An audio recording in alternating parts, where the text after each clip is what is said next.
Welcome to யாஷிகர். ரொம்பவே பியூட்டிஃபுல்லான ஒரு வீடியோ நம்மளோட சுவாமி வந்து ரீசென்ட்டா அவரோட இன்ஸ்டாகிராம் பேஜ்ல வந்து ஷேர் பண்ணியிருந்தாரு. இந்த வீடியோ எங்க எடுத்திருக்காரு அப்டின்னா, நம்மளோட தெலுங்கு சீரியல் பண்ணிட்டுருக்கார் இல்லையா? அ "நுவ்வு நேனு பிரேமா" அப்படின்னு சொல்லிட்டு அந்த சீரியலோட ஷூட்டிங் லொகேஷன்ல இருந்து தான். ரீசென்ட்டா பூஜை வந்து நடக்கும். அப்ப வந்து இந்த குர்தா தான் போட்டிருப்பாரு. அந்த ஒரு லொகேஷன்ல இருந்து தான் எடுத்திருக்காரு, அந்த வீட்ல இருந்து.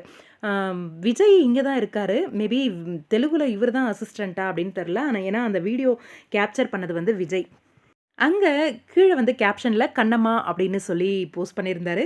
அ பியூட்டிஃபுல்லான ஒரு கேப்ஷன் கண்ணம்மா. "யாரு சார் அந்த கண்ணம்மா?" அப்படின்னு கேட்க தான் தோணுச்சு.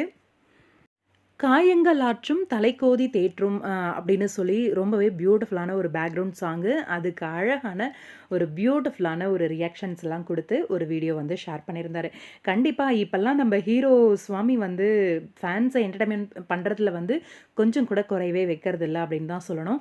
பியூட்டிஃபுல்லான வீடியோஸ் வாரத்துல 1ஆவது அட்லீஸ்ட் வந்துருது. அதே மாரி ஃபோட்டோஸும் அடிக்கடிக்கு இப்பல்லாம் வந்து போஸ்ட் பண்றாரு. சும்மாவாச்சும் ஏதாவது ஒரு ஃபோட்டோ எடுத்து ஷேர் பண்ணிடுறாரு.